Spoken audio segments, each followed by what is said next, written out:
Welcome to Disha TV news. ముందుగా headlines చూద్దాం.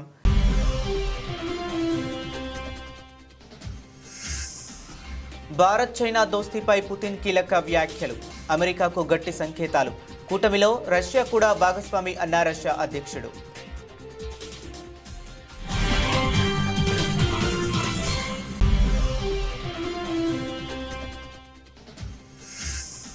తనను ఫ్రెండ్ అంటూ ట్రంప్ పేర్కొనడంపై మోదీ స్పందన.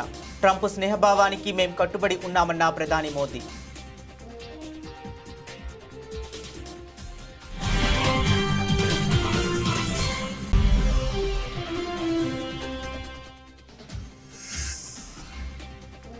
జీఎస్టీ సంస్కరణలపై ప్రతిపక్ష నేతలవి అవగాహన లేని విమర్శలు. కేంద్ర ఆర్థిక మంత్రి నిర్మలా ఫైర్.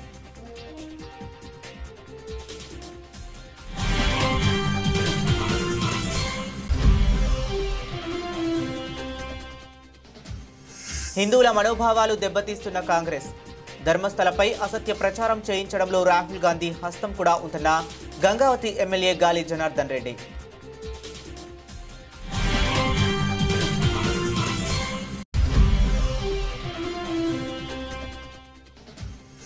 సీఎం రేవంత్ రెడ్డిని కలిసిన Indian army Pune southern command కు చెందిన general officer commanding in chief lieutenant general Dheeraj Seth నేతృత్వంలోని ప్రతినిధి బృందం.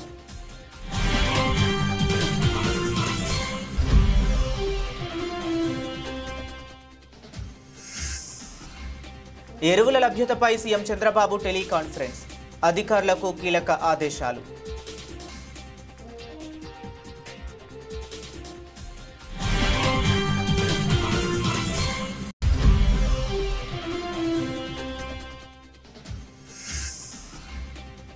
పార్టీ అధినేత కేసీఆర్తో హరీష్ రావు భేటీ.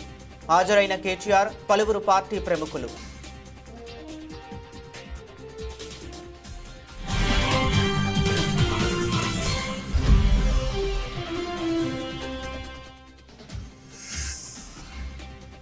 ప్రైవేటీకరణ పేరుతో వైద్య ఆరోగ్య రంగాన్ని నాశనం చేశారు. కూటమి ప్రభుత్వ తీరుపై తీవ్రంగా మండిపడ్డ మాజీ మంత్రి విడుదల రజని.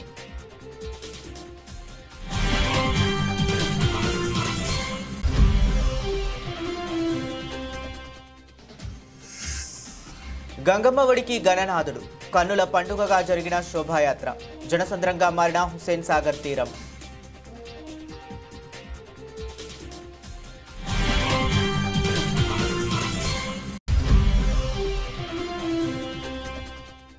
భక్తులకు కీలక అప్డేట్. చంద్రగ్రహణం కారణంగా తిరుమల శ్రీవారి ఆలయం మూసివేత. ఆదివారం మధ్యాహ్నం 3:30 నుండి సోమవారం ఉదయం 3 గంటల వరకు దర్శనాలు బంద్.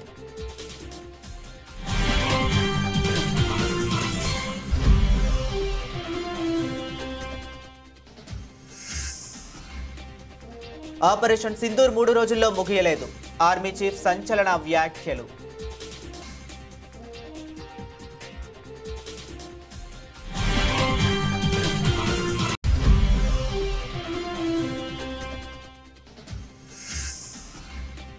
హైదరాబాద్ కేంద్రంగా భారీ డ్రగ్స్ రాకెట్. ఛేదించిన పోలీసులు 12,000 కోట్ల విలువైన మెఫోడ్రోన్ స్వాధీనం.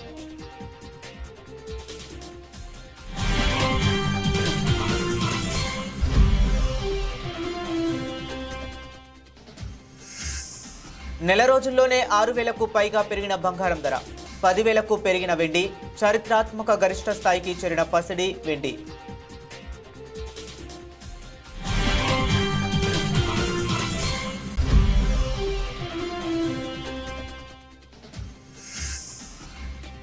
ఆసియా కప్లో భారత్ పాక్ మ్యాచ్ పై వీడిన ఉత్కంఠ. అధికారిక ప్రకటన చేసిన బీసీసీఐ.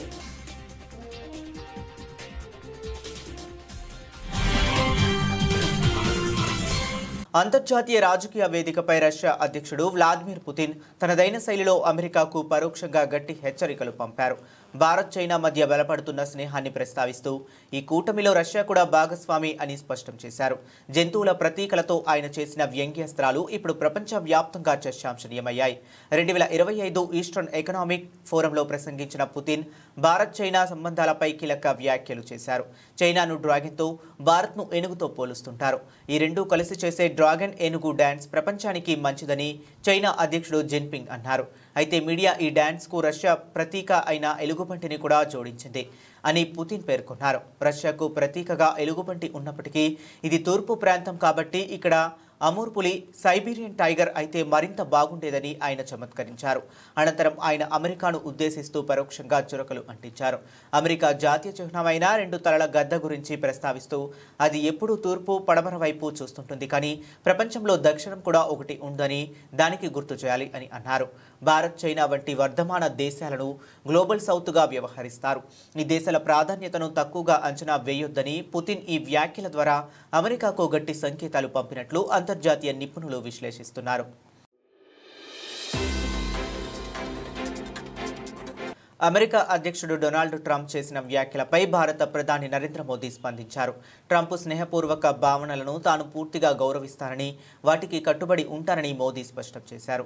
ఇటీవలే భారత్, అమెరికా మధ్య వాణిజ్యపరమైన ఉద్రిక్తతలు పెరుగుతున్న నేపథ్యంలో ఇరు దేశాల అధినేతల మధ్య ఈ ఆసక్తికర సంభాషణ చోటు చేసుకుంది.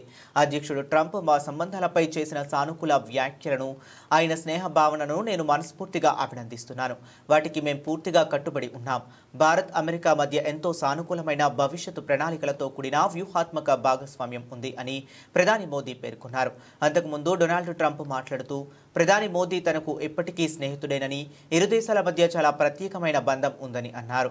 మోదీ గొప్ప ప్రధానమంత్రి, మేం ఎప్పుడూ స్నేహితులమే, కానీ ప్రస్తుత తరుణంలో ఆయన చేస్తున్న పని నాకు నచ్చడం లేదు. ఆయన ఆందోళన చెందాల్సిన అవసరం లేదు. మా మధ్య అప్పుడప్పుడు కొన్ని సమస్యలు వస్తుంటాయి అని ట్రంప్ వ్యాఖ్యానించారు.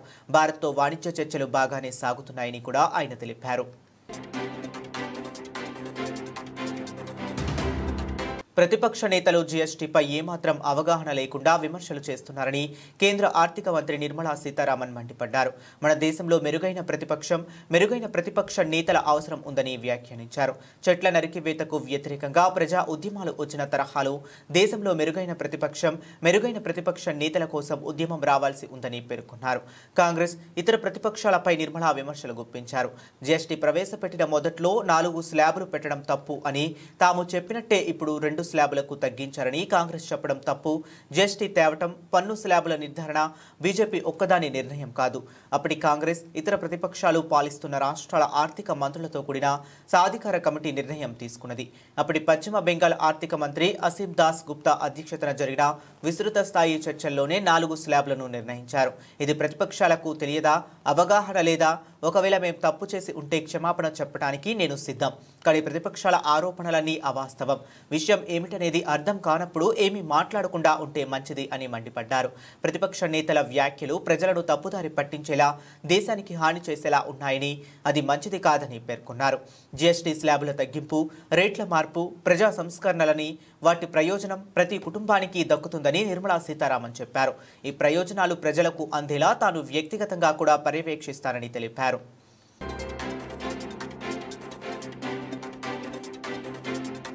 హిందూ ఆలయాలపై కాంగ్రెస్ పార్టీ అసత్య ఆరోపణలు చేయిస్తుందని, హిందువుల మనోభావాలను దెబ్బతీస్తుందని గంగావతి ఎమ్మెల్యే గాలి జనార్దన్ రెడ్డి ఆరోపించారు. కాంగ్రెస్ ఎంపీ శశికాంత్ సెంథిల్ తెర వెనుక ఉండి యూట్యూబర్ల చేత ధర్మస్థల మంజునాథ ఆలయంలో హత్యలు జరిగాయని, అసత్య ఆరోపణలు చేయించారని ఆయన తీవ్ర విమర్శలు చేశారు. బళ్ళారిలోని తన నివాసంలో బీజేపీ నాయకులతో కలిసి శనివారం గాలి జనార్దన్ రెడ్డి విలేకరుల సమావేశం నిర్వహించారు. ఎంపీ శశికాంత్ సెంథిల్తో పాటు కాంగ్రెస్ అగ్రనేత రాహుల్ గాంధీ కూడా తెర వెనుక ఉన్నారని ఆరోపించారు. ఈ కేసును సిబిఐ, ఎన్ఐఏకు అప్పగిస్తే వాస్తవాలు తెలుస్తాయని పేర్కొన్నారు. ధర్మస్థలలో హత్యలు జరిగాయని, మృతదేహాలను పూడ్చిపెట్టారని పోలీసులకు ఫిర్యాదు చేసిన మాజీ పారిశుద్ధ్య కార్మికుడు వాస్తవాలను అంగీకరించాడని, కొందరు ఒత్తిడి కారణంగానే అసత్య ఫిర్యాదు చేశారని ఒప్పుకున్నాడని గుర్తు చేశారు. అయితే గాలి జనార్దన్ రెడ్డి నిరాధార ఆరోపణలు చేశారని పేర్కొంటూ బెంగళూరు సిటీ సివిల్ కోర్టులో శశికాంత్ సెంథిల్ శనివారం పరువు నష్టం దావా వేశారు. ఇదిలా ఉండగా ధర్మస్థలలో యువతుల మృతదేహాలను పాతిపెట్టినట్టు అసత్య ఫిర్యాదు చేసిన మాజీ పారిశుద్ధ్య కార్మికుడు చెన్నయ్యకు కోర్టు 14 రోజుల రిమాండ్ విధించింది.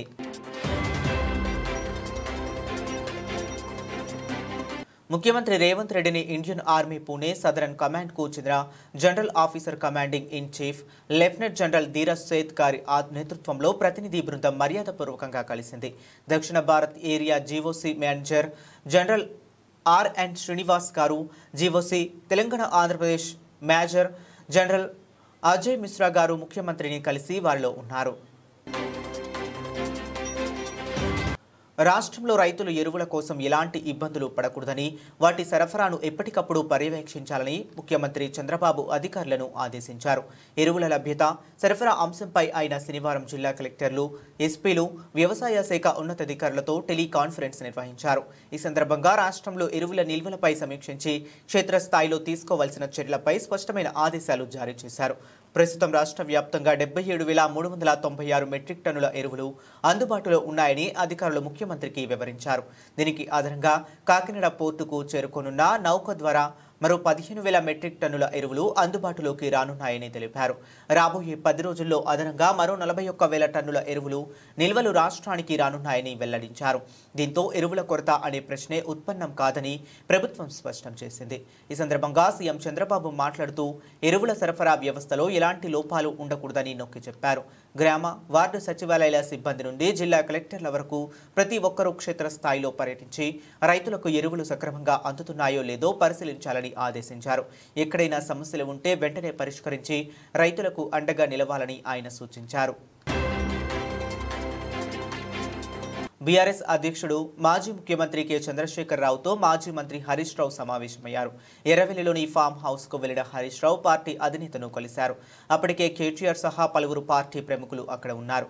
ఇటీవల అసెంబ్లీలో చోటు చేసుకున్న పరిణామాలు, కాళేశ్వరం ప్రాజెక్టుపై దర్యాప్తునకు సిబిఐకి అప్పగించడం, ఎమ్మెల్సీ పదవికి బీఆర్ఎస్ పార్టీకి ప్రాథమిక సభ్యత్వానికి కవిత రాజీనామా చేయడం వంటి అంశాలపై వీరు చర్చించినట్లు తెలుస్తుంది.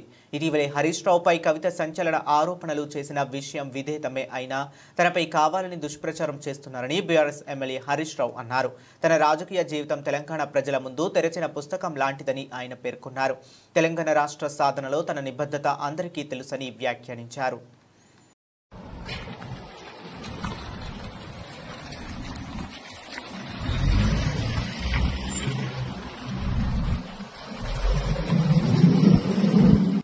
వైఎస్ జగన్మోహన్ రెడ్డి హయాంలో మొదలుపెట్టిన 17 ప్రభుత్వ వైద్య కళాశాలలను ప్రైవేటీకరణ చేయడం ద్వారా వైద్య ఆరోగ్య రంగంలో రాష్ట్ర ప్రజలకు చంద్రబాబు తీరని ద్రోహం చేస్తున్నారని మాజీ మంత్రి విడుదల రజని ఆగ్రహం వ్యక్తం చేశారు. తాడేపల్లి వైఎస్ఆర్ కాంగ్రెస్ పార్టీ కేంద్ర కార్యాలయంలో మీడియాతో మాట్లాడుతూ ఆరోగ్యశ్రీ అంటే దివంగత నేత వైఎస్ఆర్ మాత్రమే అని గుర్తుకు వస్తారని, ఆ తరువాత వైఎస్ జగన్మోహన్ రెడ్డి హయాంలో చేపట్టిన నాడు నేడు నూతన వైద్య కాలేజీ నిర్మాణం రాష్ట్ర చరిత్రలో స్థిరస్థాయిగా నిలిచిపోతుందని స్పష్టం చేశారు. ప్రజల్లో ఆ మంచి పేరును చెరిపివేయాలన్న కుట్రతో పాటు ఇన్సూరెన్స్ పేరుతో తమ వారికి కట్టబెట్టడానికి కూటమి ప్రభుత్వం ప్రైవేటీకరణకు పాల్పడుతుందని మండిపడ్డారు. మనము ఒక గవర్నమెంట్ మెడికల్ కాలేజ్లో మనకు అఫిలియేట్ అయినటువంటి బోధన హాస్పిటల్ ఏదైతే ఉంటుందో ఆ గవర్నమెంట్ బోధన హాస్పిటల్కి ఒక రోగి, ఒక పేదవాడు ఆ హాస్పిటల్కి వస్తే అక్కడ మన జగనన్న హయాంలో చూస్తే అక్కడ ఆ వచ్చినటువంటి ఆ పేదవాడికి ఓపీ ఫ్రీ, ఆ తర్వాత డాక్టర్ కన్సల్టేషన్ ఉంటుంది, అది ఫ్రీ. ఆ డాక్టర్ కన్సల్టేషన్ తర్వాత ఆ రోగికి ఏదైనా మందులు రాస్తే ఆ మందులు ఫ్రీ. లేదు ఏదన్నా టెస్టులు చేసుకోమని అతనికి ఉన్నటువంటి పరిస్థితి వల్ల ఓ సిటీ స్కానో, ఓ ఎంఆర్ఓయో, ఒక ఎక్స్రేయో లేదా ఏదైనా బ్లడ్ టెస్టులు ఏదైనా చేసుకోమంటే అవి ఫ్రీ. ఆ టెస్టుల తర్వాత ఆ రిపోర్ట్ తీసుకొని మళ్ళీ రీకన్సల్టేషన్కి వెళ్తే ఆ రీకన్సల్టేషన్ ఫ్రీ. లేదు మందులు వేసుకుంటే సరిపోతుంది, లేదంటే ఏదైనా సర్జరీ చేయాలో లేదా ఆపరేషన్ చేయాలో ఏదైనా థెరపీ చేయాలో ఏదైనా చెప్పినా ప్రతి అక్కడున్నటువంటి ఏ ట్రీట్మెంట్ ఆ డాక్టర్ సజెస్ట్ చేసినా కూడా అది ఫ్రీయే. అక్కడ ఆ పేదవాడికి ₹1 కూడా తన సొంత ఖర్చు లేదు, తన మీద ఏ భారం పడట్లేదు. ప్రభుత్వంగా జగనన్న తీసుకున్నటువంటి బాధ్యత. ఈ రోజున చంద్రబాబు నాయుడు గారి నాయకత్వంలోని కూటమి ప్రభుత్వం వచ్చాక ఇవన్నీ మీరు అమ్మకానికి పెట్టి ఈ రోజున పరిస్థితి ఏంటి? ఈ రోజున ఈ విధంగా ప్రైవేటైజేషన్ పద్ధతిలో అశేష భక్తకోటి పూజలు అందుకున్న వినాయకుడు గంగమ్మ ఒడికి చేరాడు. నామస్మరణ, భజనలు, కోలాటాలు, నృత్యాల నడుమ వెళ్లిరా గణేశ అంటూ భక్తులు ఘనంగా వీడ్కోలు పలికారు. రాష్ట్ర వ్యాప్తంగా శనివారం గణేష్ నిమజ్జనం ప్రశాంతంగా జరిగింది. ఎక్కడికక్కడ అధికారులు పకడ్బందీగా ఏర్పాట్లు చేశారు. స్థానిక చెరువులు, వాగుల్లో వినాయక నిమజ్జనాలు నిర్వహించారు. హైదరాబాద్లో హుసేన్ సాగర్, ఇతర చెరువులతో పాటు 74 కృత్రిమ కొలనుల్లో నిమజ్జనం కొనసాగింది. హుసేన్ సాగర్ తీరం జనసంద్రంగా మారింది. శోభాయాత్ర మార్గాల్లో భక్తుల కోసం తాగునీరు, పులిహోర, పొంగల్, పూరీలు, గుగ్గిళ్లు వంటి ప్రసాదాలు అందజేశారు. ఖైరతాబాద్ మహాగణపతిని శనివారం తెల్లవారుజామున 5:15 వాహనంపైకి చేర్చారు. 7:41 శోభాయాత్ర ప్రారంభమవగా మధ్యాహ్నం 1:45 నిమజ్జనం పూర్తయింది. ముందుగానే ఆ ప్రాంతంలో పూడిక తీయటంతో 70 అడుగుల భారీ విగ్రహం ఈసారి పూర్తిగా నీట మునిగింది. కాగా ఈసారి ఖైరతాబాద్ మహాగణపతిని సుమారు 40 లక్షల మంది దర్శించుకున్నట్లు అంచనా వేస్తున్నారు. ఇక గ్రేటర్ హైదరాబాద్ పరిధిలో శనివారం సాయంత్రం వరకు 2.54 లక్షల విగ్రహాలు నిమజ్జనం పూర్తయిందని జీహెచ్ఎంసీ ప్రకటించింది. కనీసం 1.5 అడుగుల కన్నా పెద్ద విగ్రహాలను లెక్కించామని తెలిపింది. 3 అడుగులలోపు విగ్రహాలు 92,000కు పైగా ఉండగా అంతకన్నా పెద్దవి 1.62 లక్షలకు పైగా ఉన్నాయని వెల్లడించింది. హైదరాబాద్లో గణేష్ నిమజ్జనం సందర్భంగా హుసేన్ సాగర్ పరిసర ప్రాంతాలకు వచ్చే భక్తుల కోసం 600 బస్సులు, రైల్వే శాఖ అదనపు ఎంఎంటీఎస్ సర్వీసులు నడిపాయి. అర్ధరాత్రి 2 గంటల వరకు మెట్రో రైల్ సర్వీసులను కొనసాగించారు. శోభాయాత్రల మార్గంలో ఎప్పటికప్పుడు వ్యర్థాలు తొలగించేందుకు సుమారు 15,000 మంది పారిశుద్ధ్య కార్మికులు విధులు నిర్వహించారు.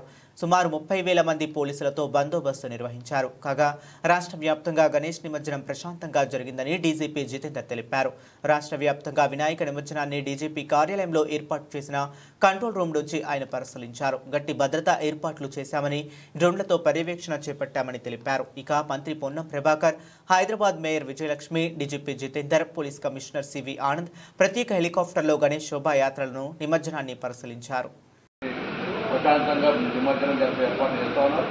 ఇప్పటికే దాదాపు 2 లక్షల పైన నిమజ్జనం మొదటి తేదీ నుంచి ఇప్పటి వరకు విగ్రహాలు ఏర్పాటు చేసుకునే వాళ్ళ నిమజ్జనాలు జరిగింది.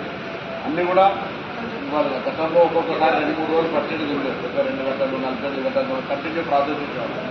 బట్ కట్ ఆఫ్ డేట్ ఇవాళ అయిపోయి రేపు పొద్దున మళ్ళా జనజీవన ప్రవర్తి యథావిధిగా నడవాలనేది అంటే పర్వాలేదు ఈసారి. కానీ లేకపోతే యథావిధిగా పోయిన సంవత్సరం వెరీ నెక్స్ట్ డే ఆఫీస్ కార్యక్రమాలు కూడా సెక్రటరేట్ లాంటివి మళ్ళీ నడవాలి అనేటువంటి విధంగా నిర్దేశించి జరిగింది. ఇప్పుడు కూడా అదేమైనటువంటి విషయంగా వెంటనే ఆ యొక్క ట్యాంక్ బండ్లో ఉన్నది క్లియరెన్స్ చేయడం కావచ్చు, మళ్ళీ విగ్రహాలు ఏర్పాటు చేసే అంశం కావచ్చు, అన్ని రకాల ఏర్పాట్లు కూడా డిస్ట్రిక్ట్ అంతా అడ్మినిస్ట్రేషన్ అంతా కూడా స్టేట్ లెవెల్లో గౌరవ చీఫ్ మినిస్టర్ గారి పర్యవేక్షణలో సజావుగా కొనసాగింది. చంద్రగ్రహణం కారణంగా తిరుమల శ్రీవారి ఆలయాన్ని ఆదివారం మధ్యాహ్నం నుండి మూసివేస్తున్నారు. దాదాపు 12 గంటల పాటు స్వామివారి దర్శనం భక్తులకు నిలిచిపోనుంది. గ్రహణం ముగిసిన తరువాత సోమవారం వేకువజామున తలుపులు తిరిగి తెరుచుకోనున్నాయి. ఆదివారం రాత్రి 9:50 ప్రారంభమయ్యే చంద్రగ్రహణం సోమవారం తెల్లవారుజామున 1:31 ముగియనుంది. తిరుమల ఆలయ సాంప్రదాయం ప్రకారం గ్రహణానికి సుమారు 6 గంటల ముందుగా అంటే ఆదివారం మధ్యాహ్నం 3:30 ఆలయ ద్వారాలను మూసివేయాలని అధికారులు నిర్ణయించారు. సోమవారం ఉదయం 3 గంటలకు సుప్రభాత సేవతో ఆలయాన్ని తెరిచిన అనంతరం ఆలయ శుద్ధి, పుణ్యాహవాచనం వంటి కాంకర్యాలు చేపడతారు. అదేవిధంగా తోమాల, కొలువు, అర్చన వంటి సేవలను ఏకాంతంగా నిర్వహించిన తరువాత ఉదయం 6 గంటల నుండి భక్తులకు సర్వదర్శనానికి అనుమతించనున్నట్లు టీటీడీ అధికారులు తెలిపారు. ఇదిలా ఉండగా తిరుమలలో భక్తుల రద్దీ కొనసాగుతుంది. సర్వదర్శనం క్యూ లైన్లు శనివారం నాటికే బాటగంగమ్మ ఆలయం వరకు చేరాయి. ఆలయం మూసివేసేలోపు క్యూలో ఉన్న భక్తులందరికీ దర్శనం కల్పించేందుకు అధికారులు ఏర్పాట్లు చేస్తున్నారు. గ్రహణం కారణంగా ఆదివారం జరగాల్సిన ఊంజల్ సేవ, ఆర్జిత బ్రహ్మోత్సవం, సహస్ర దీపాలంకార సేవలతో పాటు పౌర్ణమి గరుడ సేవను కూడా టీటీడీ రద్దు చేసింది. భక్తుల సౌకర్యార్థం టీటీడీ ప్రత్యేక ఏర్పాట్లు చేసింది.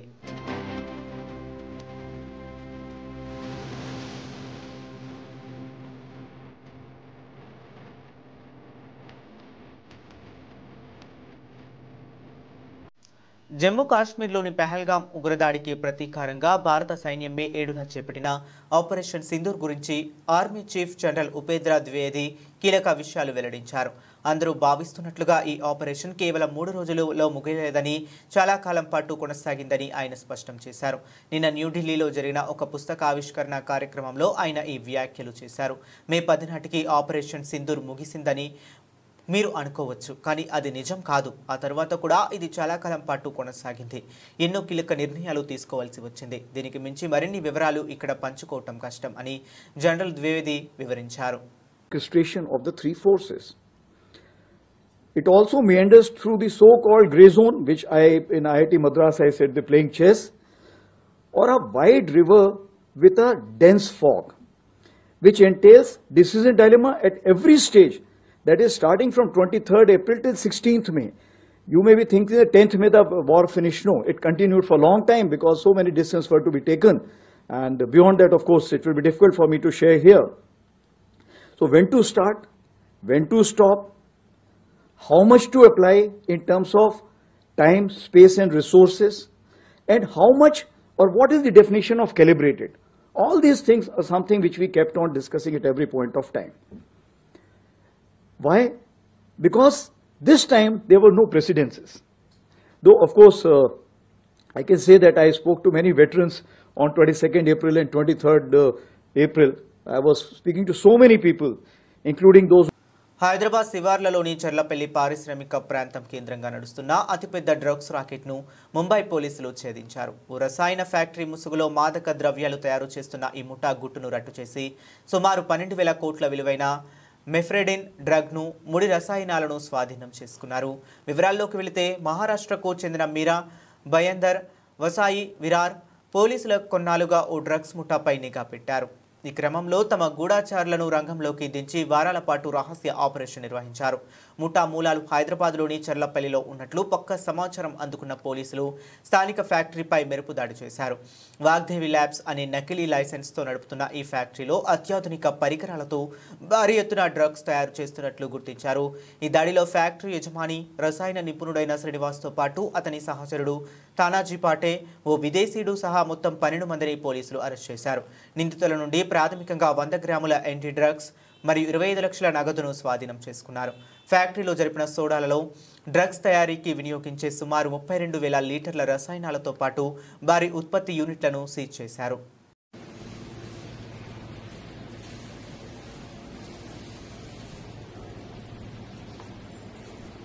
దేశీయ బులియన్ మార్కెట్లో బంగారం, వెండి ధరలు దూసుకుపోతున్నాయి. నెల రోజుల వ్యవధిలోనే ధరలు కొనుగోలుదారులకు అందుబాటులో లేకుండా ఆకాశాన్నంటాయి. అంతర్జాతీయంగా నెలకొన్న రాజకీయ ఉద్రిక్తతలు, ఆర్థిక అనిశ్చితల నేపథ్యంలో పసిడి, వెండి ధరలు రికార్డులు సృష్టిస్తున్నాయి. గత 30 రోజుల్లో 10 గ్రాముల బంగారంపై 6,000కు పైగా, కేజీ వెండిపై 10,000కు పైగా ధర పెరగడం మార్కెట్ వర్గాలను సైతం ఆశ్చర్యానికి గురిచేస్తుంది. Indian bullion and jewellers association గణాంకాల ప్రకారం ఆగస్టు 5న 1,76,000గా ఉన్న 24 క్యారెట్ల బంగారం ధర శుక్రవారం నాటికి 6,262గా పెరిగి 1,06,338 వద్ద స్థిరపడింది. మల్టీ కమోడిటీ ఎక్స్చేంజ్లో అక్టోబర్ 3న గడువు ముగిసేలోపు గోల్డ్ ఫ్యూచర్ ధర ఏకంగా 1,07,740 వద్ద ఆల్ టైమ్ రికార్డును నమోదు చేసింది. ఈ వారంలోనే తులం బంగారంపై 1,845 పెరగడం గమనార్హం. బంగారంతో పాటు వెండి కూడా పోటీ పడుతుంది. సెప్టెంబర్ 4న కేజీ వెండి ధర చరిత్రాత్మక గరిష్ట స్థాయి అయిన 1,23,207కు తాకింది. శుక్రవారం స్వల్పంగా తగ్గి 1,23,170 వద్ద ముగిసింది. ఆగస్టు 5న 1,12,422గా ఉన్న కిలో వెండి ధర నెల రోజుల్లోనే 10,748 మేర పెరిగింది. ఈ వారంలో కూడా వెండి ధర స్థిరంగా పెరుగుతూ వచ్చింది.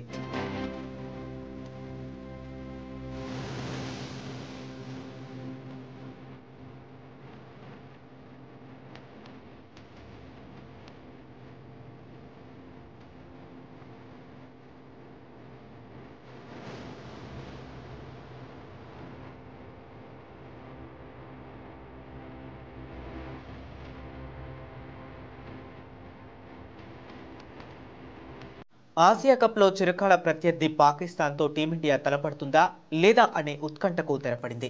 ముందుగా నిర్ణయించిన షెడ్యూల్ ప్రకారమే సెప్టెంబర్ 14న దాయాదుల మధ్య మ్యాచ్ జరుగుతుందని భారత్ క్రికెట్ నియంత్రణ మండలి బీసీసీఐ స్పష్టం చేసింది. కేంద్ర ప్రభుత్వ క్రీడా మార్గదర్శకాలకు అనుగుణంగానే ఈ నిర్ణయం తీసుకున్నట్లు తెలిపింది.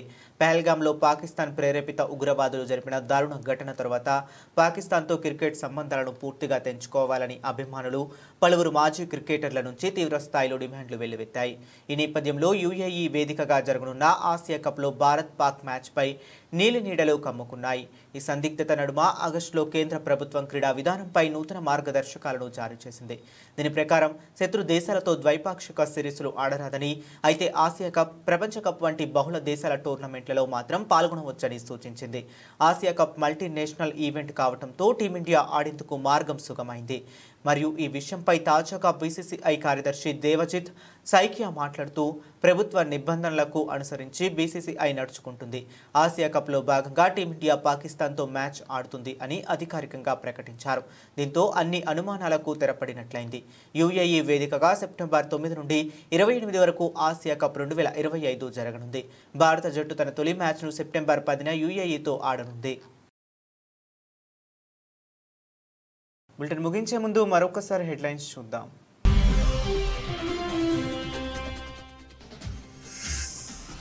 భారత్ చైనా దోస్తీపై పుతిన్ కీలక వ్యాఖ్యలు.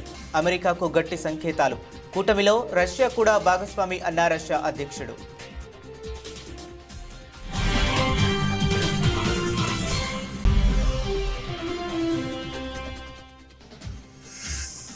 తనను ఫ్రెండ్ అంటూ ట్రంప్ పేర్కొనడంపై మోదీ స్పందన. ట్రంప్ స్నేహభావానికి మేం కట్టుబడి ఉన్నామన్న ప్రధాని మోదీ.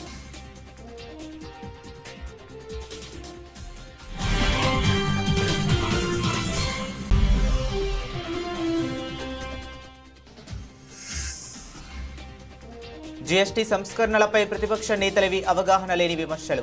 కేంద్ర ఆర్థిక మంత్రి నిర్మలా ఫైర్.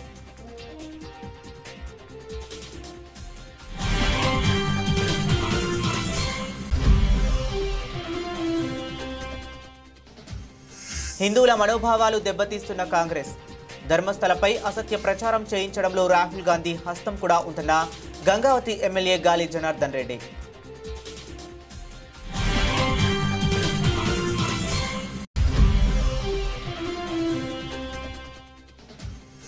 సీఎం రేవంత్ రెడ్డిని కలిసిన Indian army Pune southern command కు చెందిన general officer commanding in chief lieutenant general Dheeraj Seth నేతృత్వంలోని ప్రతినిధి బృందం.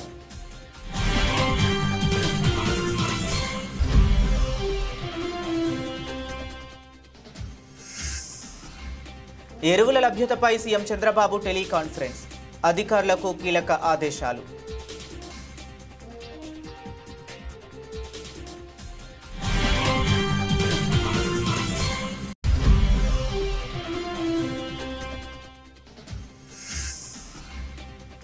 పార్టీ అధినేత కేసీఆర్తో హరీష్ రావు భేటీ.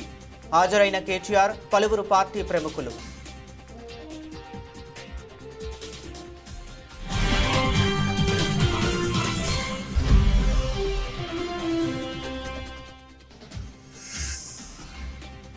ప్రైవేటీకరణ పేరుతో వైద్య ఆరోగ్య రంగాన్ని నాశనం చేశారు. కూటమి ప్రభుత్వ తీరుపై తీవ్రంగా మండిపడ్డ మాజీ మంత్రి విడుదల రజని.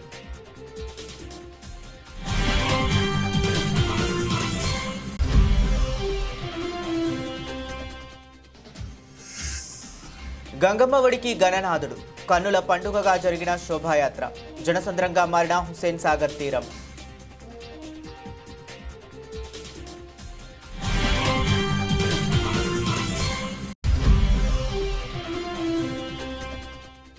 భక్తులకు కీలక అప్డేట్. చంద్రగ్రహణం కారణంగా తిరుమల శ్రీవారి ఆలయం మూసివేత. ఆదివారం మధ్యాహ్నం 3:30 నుండి సోమవారం ఉదయం 3 గంటల వరకు దర్శనాలు బంద్.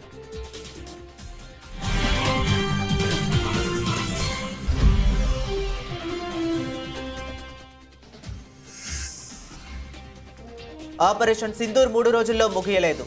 ఆర్మీ చీఫ్ సంచలన వ్యాఖ్యలు.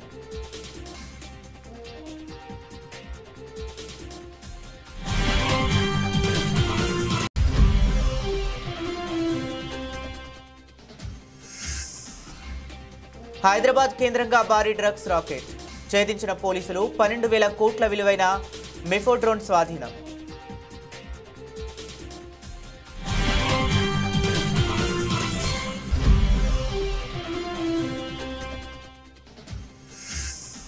నెల రోజుల్లోనే 6,000కు పైగా పెరిగిన బంగారం ధర. 10,000కు పెరిగిన వెండి. చారిత్రాత్మక గరిష్ట స్థాయికి చేరిన పసిడి వెండి.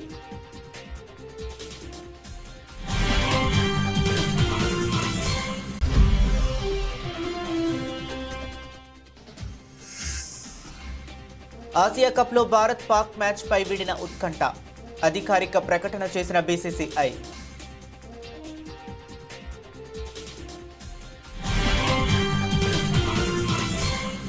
ఇవి ఇప్పటివరకు ఉన్న అప్డేట్స్. మరిన్ని అప్డేట్స్ కోసం కీప్ వాచింగ్.